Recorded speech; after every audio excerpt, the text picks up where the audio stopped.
Hi అందరికీ నమస్తే. మన నిజం బోలో ఛానల్ అందరికీ తెలిసిందే. ఎందుకంటే మన వ్యూవర్స్ కానీ అందరికి కానీ ఉన్నట్ట ఏదున్నా మనసులో దాచకుండా మనం క్వశ్చన్ అడుగుతాము. అలాగే మనము జోగులాంబ గద్వాల్ జిల్లా అల్లంపూర్ కాన్స్టిట్యున్సీలో రాజోలి గ్రామంలో పంచాయతీ ఎలక్షన్లో మనం అలాగే బీఆర్ఎస్ నాయకుడు గోపాల్ గారిని మనం ఈరోజు ఇంటర్వ్యూ చేయబోతున్నాము. ఆయన మీద చాలా రూమర్స్ వస్తాయి. అంటే కబ్జా చేశాడని, ఈయన ఒక 2-3 కోట్లు దోచుకున్నాడని, సమాధానం ఇవ్వడని, ఆయన ఎవరికి సమాధానం ఒక రూమర్ అయితే ఉంది. దాదాపుగా నేను సహాయం చేసేవాడినే కానీ ఎవరిని కబ్జా చేసుకోవాలని నేను ఒప్పుకోను కూడా. ఇది మఠము భూమి, శ్రీ అడవి స్వామి మఠము భూమి. ఈ అడవి స్వామి మఠం అనేది దాదాపుగా 1 ఎకరా 9 గుంటలు కాదు. ఇది ఇంకొక 18 ఎకరాలు ఉంది. ఈ 18 ఎకరాల 30 గుంటలు ఉంది. అది 1 ఎకరా 9 గుంటలు మాది. ఇంకొకటి 18 ఎకరాల 30 గుంటలు వేరే తాను ఉంది. మొన్ననే 6వేలో 4 ఎకరాలు పోయింది. 4 ఎకరాలు కలిసి ఎకరాకి 18 లక్షల దాకా వచ్చింది. ఎంత అవుతుంది? దాదాపు 75 లక్షల దాకా వచ్చింది. నేను అదే క్రాస్కి వచ్చేసినాను. దాని విషయమే నేను దాదాపు ఎండోమెంట్ వారికి ఇచ్చినాను, ఎంఆర్ఓ గారికి ఇచ్చినాను, గ్రామ పంచాయతీ వారికి ఇచ్చినాను. అయ్యా ఇది వాళ్ళ పేరు మీద అయ్యింది, వీళ్ళకి అమౌంట్ వేయొద్దండి మీరు. ఇది నాకే వాళ్ళు ఏమంటున్నారంటే నాకు ఆ కంపౌండ్ వాళ్ళు పర్మిషన్ నువ్వు ఎన్ని రోజులన్నా ఉండు అంటారు. ఇది ఎక్కడ న్యాయమో? అది వచ్చేసి కంపౌండ్ వాళ్ళు చూడండి ఎట్లా ఉందో. కాబట్టి నేను ఆ డిఈ గారు, నేను క్వశ్చన్ వేసిన డిఈ గారికి మొత్తం కంప్లైంట్స్ ఉన్నాయి. వాళ్ళు సీఎంపీఎస్కి కూడా కంప్లైంట్ చేసిండ్రు. నన్ను ఎస్పీ ఆఫీస్కి ఫోన్ చేసి, ఎస్పీ ఆఫీస్లో కంప్లైంట్ ఉంది, కలెక్టర్ దగ్గర కంప్లైంట్ ఉంది. నేను అందరి దగ్గరికి పోయి నేను అన్నీ చూపించినాను. కలెక్టర్ గారికి వెళ్ళాను, ఎస్పీ గారికి వెళ్ళాను. వీళ్ళకి తెలియదు, జనాలకు ఎవరికి తెలియదు. కానీ సీఎం ఆఫీస్కి కూడా వెళ్ళొచ్చాను. సీఎం ఆఫీసులో కూడా ఆయన నాపై కంప్లైంట్ చేసింది, నువ్వు దౌర్జన్యంగా చేస్తున్నావంట. అంటే అదేం లేదు, నువ్వు మా ఊరు పెద్ద మనుషులు ఉండరు, నీ దేవాలయం దగ్గరకు వస్తా, నీది కాదు అది, నీ కులస్తులు జంగం కులస్తులది. అది నువ్వేం చేసినావంటే 76 వరకు ఉంది వాళ్ళ పేరు మీద, దేవుని పేరు మీద 76లో నువ్వు మార్చుకున్నావు, నీ సొంతంగా మార్చుకున్నావు.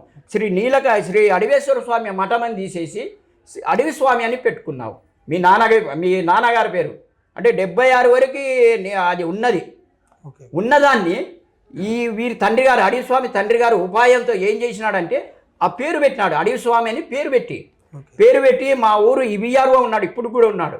ఆయన ఏం చేసినాడు, ఒక పహని ఇష్యూ చేసినాడు. శ్రీ అడవి స్వామి అని మఠం అని తీసేసి ఓన్లీ అడవి స్వామి అని పెట్టినాడు. పెడితే ఏం చేస్తారు, ఆ 70 ఏళ్ళలో ఒక ఆయన ఉన్నాడు, అప్పుడు ఆర్డీఓ గారు మహానుభావుడు. ఈడ వైకుంఠనారాయణ స్వామి భూమి ఉంది, దీన్ని మార్చి పడేసినాడు డబ్బులు ఆశపడి. కానీ ఆయన ఏదో అంటారు, మళ్ళీ విత్ 2 ఇయర్స్లోనే యాక్సిడెంట్లో చచ్చిపోయినాడు.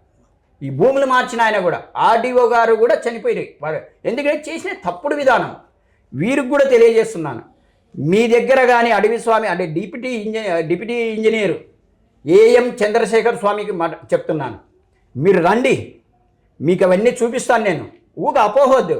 సరే మీది నువ్వు దేవునికి గాన ఈరోజే రాసిస్తే రేపు సాయంత్రం లోపల నేను దాన్ని జేసీబీతో కుడగట్టలను, అది 100% అని రాసినాను కూడా.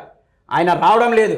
ఈ స్వార్థ రాజకీయాల కోసరానికి ఏమంటారంటే, ఇప్పుడు మీరు చెప్పినట్టు మీరు అన్నారు కదా, స్వార్థ రాజకీయం వాళ్ళని దమ్ము ధైర్యం ఉంటే అదే స్వామి దగ్గరికి రమ్మనండి. నా దగ్గర ప్రూఫ్స్ ఉన్నాయి.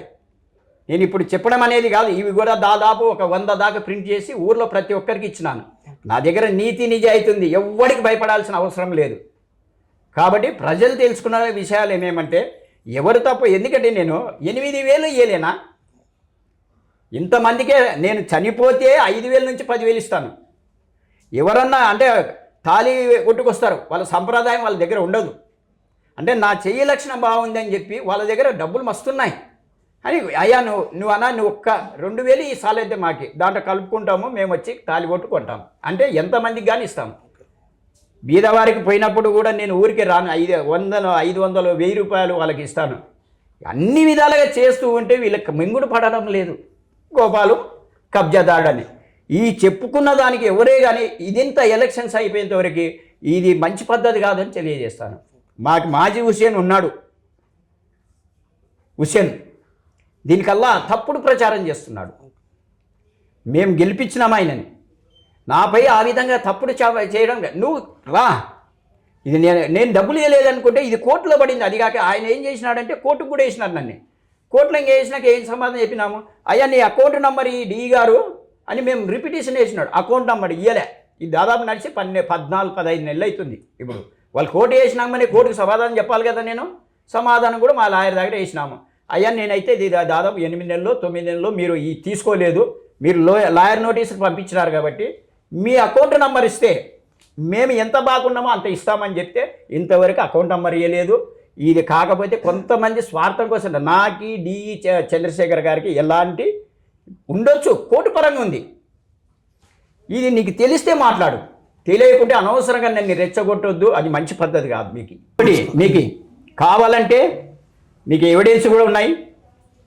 ఎందుకంటే ఊరికే తప్పుడు సమాచారం కాదు. ఇది ఎంఆర్ఓ గారికి ఇచ్చినది, డిపిఓ గారికి ఇచ్చినది, కలెక్టర్ గారికి ఇచ్చినది, ఎస్పీ గారికి ఇచ్చినది, ఎండోమెంట్ శాఖ మహబూబ్నగర్ వారికి కూడా కంప్లైంట్ చేయడం జరిగింది. ఈ ఎండోమెంట్ వారికి చేసిన వెంటనే ఆ పైసలు కొంచెం ఇబ్బంది పెట్టినారు. ఏదో ఇది ఒకసారి ఎంక్వైరీ చేయమని చెప్పినారు. కాకపోతే అంత లోపలనే మొన్ననే డబ్బులు పన్నాయి, వాళ్ళకి 74 లక్షలు ఏమన్నాయి. ఆ డబ్బును కూడా ఆయన ఏం చెప్తున్నాడంటే, నేను చాలా బీద కుటుంబం, అది అడక తినే కుటుంబము, డబ్బు అంటే వాళ్ళ కులస్తులను అనమాట. మేము ఇల్లు తీసుకొని వచ్చి వచ్చిన పదార్థం తినేవాళ్ళని చెప్తున్నారు. వాళ్ళు కాదు ఉండేది, ఈ ఊర్లో ఉన్నారు జంగం కులస్తులు ఉన్నారు, వారికి పంచిపెట్టు. ఆ భూమిని మిగతా దాన్ని శ్రీ అడవి స్వామికి రాసిచ్చి ఆ డబ్బులను ట్రస్ట్ కన్నా అయ్యాయి. నీకు ట్రస్ట్ లేదు, ఏమీ లేదు. ట్రస్ట్ పెడితే ఎందుకంటే భయం ఆయనకి, ఆ డబ్బులు తినడానికి రాదు కదా. ఇంకొక విషయం, ఈ అడవి స్వామి కొడుకు ఒక ఆయన అమెరికాలో ఉన్నాడు, చాలా ఉన్నతమైన పదవిలో ఉన్నాడు, ఉన్నతమైన స్థానంలో ఉన్నాడు. ఆయన కూతురు డాక్టర్ పల్లవి, ఆమె కూడా డాక్టరే. ఇంత డబ్బులు పెట్టుకొని మీరు ఈ డబ్బులు ఎందుకు అని క్వశ్చన్ వేసినందుకు నేను ప్రతిదీ అన్ని విధాలుగా నాకు ఇబ్బంది పెడతారు. చూడండి, ఒకసారి సీఎం ఆఫీస్లో కంప్లైంట్ జరిగిందంటే ఎట్లుంటుంది, ఎస్పీ ఆఫీస్కి పోతే నీకు చర్చ వేదిక రా. ఇంకొకటి నీకు నేనేమన్నా మళ్ళీ ఒకసారి నేను మళ్ళీ ప్రైవేట్ సర్వే చేయించిన. ప్రైవేట్ సర్వే చేపిస్తే 484 సర్వే నెంబర్లో మేము లేము. ఆ రోజు నుంచి ఆయన రావడం లేదు. సర్వే చేయించిన కాగితాలు కూడా ఉన్నాయి నా దగ్గర. మీకు శాటిలైట్ ద్వారా ఆయన కూడా చదువుకున్న వ్యక్తే సర్వే చేయించినాడు. మళ్ళా మా గ్రామ ప్రజలకు తెలియదు ఇది. మీకు శాటిలైట్ దాకా చూసుకోవచ్చు కదా. ఆయన శాటిలైట్ దాకా చూసుకొని ఆ రోజు నుంచి సైలెంట్గా అయిపోయినాడు. ఈ విషయం ఎవరికి తెలియదు. ఎందుకంటే సర్వే చేయాలిగా. ఎంఆర్ఓ దగ్గరికి పోయినాడు. మళ్ళీ ఎంఆర్ఓ గారు అనే మీ దగ్గర నుంచి ఇట్లా కంప్లైంట్ వచ్చిందండి, సర్వే చేయించుకొని మీరు అవసరం అనుకుంటే మీరు సర్వే చేపిస్తాం, మేము పంపిస్తామంటే ఇంతవరకు రావడం లేదు. మొత్తం మీద ఈ కబ్జా గురించి కూడా గోపాల్ గారు క్లారిటీ ఇచ్చారు. థ్యాంక్ యూ అండి. అలాగే మీరు కూడా కాపీ పెట్టుకోండి. Thank you. ఎవరన్నా అడిగిన వాళ్ళకి, ఎందుకంటే ఇది ఒక ఖచ్చితంగా ఈ కబ్జా గురించి కూడా గోపాల్ గారు చాలా క్లారిటీగా ఇచ్చారు. అలాగే ఈయనకు కూడా మనం చేసిన సర్వేలో 65% రావడం చాలా సంతోషము.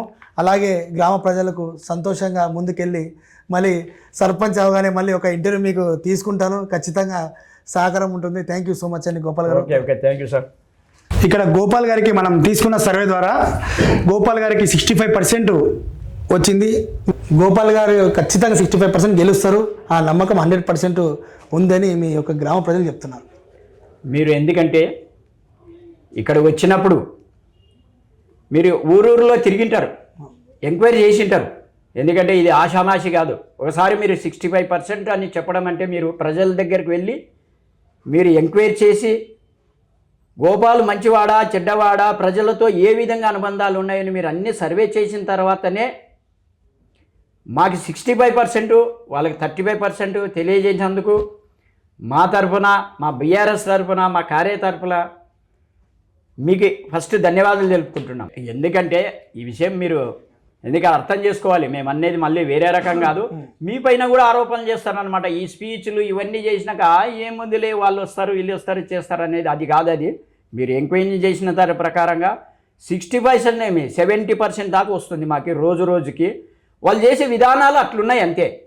చెప్తాను కదా మీకు, టీఆర్ఎస్గా లేదు, వాళ్ళకి కాంగ్రెస్ లేదు. ఒక కల్లి పోతే కాంగ్రెస్ అంటారు. మళ్ళీ మొన్ననే వాళ్ళ మండల్ ప్రెసిడెంట్ ఉన్నాడు దశగిరి గారు. ఆయన ఏమంటాడంటే మా ఇంద్రమ్మ ఇండ్లు మీకు ఇప్పిస్తాము, లేకుంటే మీకు వాళ్ళకి బీఆర్ఎస్ వాళ్ళకి ఓటు వేయకపోతే ఆయన ఎవరిని క్యాండిడేట్లు నిలబెట్టలేదు. చూడండి ఎంత అధ్వాన పరిస్థితి. కాంగ్రెస్ గవర్నమెంట్ పెట్టుకొని కాంగ్రెస్ వాళ్ళు నిలబడలేదంటే అంటే చూడండి ఏ విధంగా ఇది వ్యవస్థ ఎక్కడ పోతుంది. దయచేసి సంపత్ కుమార్ గారికి తెలియజేస్తున్నాను, సార్ మీరు వాళ్ళకి చెప్పి మీరు పార్టీ జెండాలు పెట్టండి. మేము ఇంత ఓపెన్గా చెప్తున్నాం, మాది బీఆర్ఎస్ పార్టీ, లేదంటే వాళ్ళని కూడా బీఆర్ఎస్ పార్టీలకి వెళ్ళమనండి. మీరు సగము వాళ్ళు సగం అని ప్రజల్ని కన్ఫ్యూజ్ చేసి భయభ్రాంతులు చేస్తున్నారు. ఇది మంచి పద్ధతి కాదు. ఇప్పుడు ప్రజల దగ్గరికి వెళ్తున్నాం మేము, అంటే గత సర్పంచ్గా చేసినాను కాబట్టి వాళ్ళకి ఏమన్నా సమస్యలు ఉంటే నన్ను గల్లబట్టుకొని అడుగుతారు. ఈ కాలం అటువంటిది. అంటే కంప్లీట్గా మేము కొన్నాము, ఒక జేసీబీ కొని ప్రజల కోసం జేసీబీ కొని ఎల్లవేళలా రాత్రిపూట ఎక్కడన్నా గాలి మోడాలు వచ్చినప్పుడు మీరు అడగండి, అక్కడ ఆశీర్వాదం అని రాత్రి 12 గంటలప్పుడు వాళ్ళ ఇంటిపై కళ్ళబడింది, పెద్ద మండ ఇరిగి పడితే నాకు ఫోన్ చేసినాడు. అప్పుడప్పుడు పోయి రాత్రి పోయి ఆ కళ్ళ తీసేసి కరెంట్ ఇప్పించినాను 11-12 గంటలప్పుడు. ప్రతిదీ ఎప్పుడైనా కానీ ఎనీ టైం ఫోన్ చేయొచ్చు. నా ఫోన్ ఎప్పుడు స్విచ్ ఆఫ్ ఉన్నది. రాత్రి 12 గంటలకు చేసినా పోతాను, 1 గంటకు ఫోన్ చేసి నా స్కూటీ ఉంది చిన్నది, ఆ స్కూటీ వేసుకొని వెళ్తాను అంతే. కాబట్టి ప్రజలు తెలుసుకోవాల్సిన విషయం ఏమంటే, మీరంతా అనుభవజ్ఞులు, పెద్దలు, వీరు ఎంతమంది కుతంత్రాలు చేసినా రాజోలి అభివృద్ధి కొరకి చేస్తానని నమ్మకంతో మీరు ఉన్నారు కాబట్టి మీకు ఎల్లవేళలా కృతపడి ఉంటాను.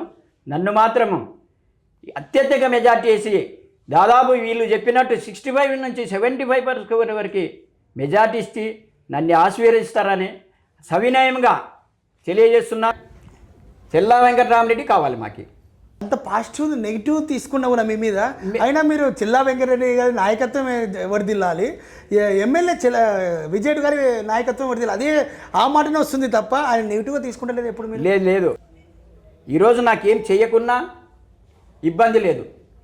ఆయన నాకు యాక్చువల్గా అయితే మరి ఈ సర్పంచ్ ఎలక్షన్లో నేను ఇంత ఇబ్బంది పడుతున్నాను అని చెప్పి ఎమ్మెల్యే గారు రావాలి. నాకు నేను చేసినాను వాళ్ళకి, నా సొంత డబ్బుతో ఖర్చు పెట్టుకొని ఎమ్మెల్యే ఎలక్షన్స్ కానీ ఎంపీ ఎలక్షన్ కానీ నా శక్తి ఉన్న కాడికి ₹1 అనుకోండి తీసుకోకుండా ₹1 తీసుకొని ₹1 ఇచ్చినాను అంతే, నా ఖర్చు పెట్టినాను. ప్రస్తుతం ఉన్న పరిస్థితుల్లో మాకు బీఆర్ఎస్లనే వాళ్ళే మమ్మల్ని, అంటే అది చెప్పరాదు కానీ బీఆర్ఎస్లో ఉండి బీఆర్ఎస్ పార్టీ వాళ్ళే మమ్మల్ని అన్ని రకాలుగా కాంగ్రెస్ వారి సహకారంతో కాంగ్రెస్ వారి కనసైగలతోనే పనిచేస్తున్నారు. ఇప్పుడు వాళ్ళు చేస్తున్నారు, ఇద్దరు కలిసి చేస్తున్నారు.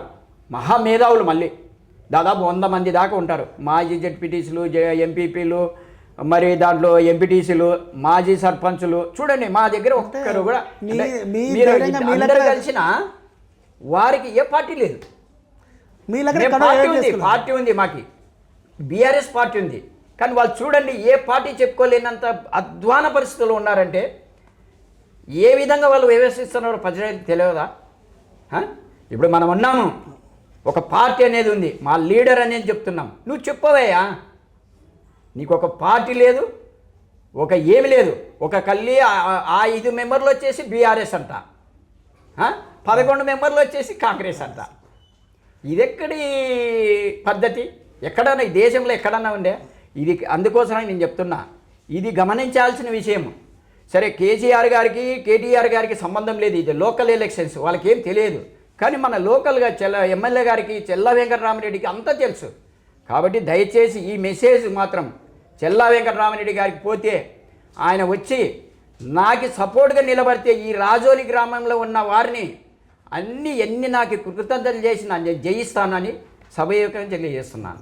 థ్యాంక్ యూ అండి, థ్యాంక్ యూ సో మచ్.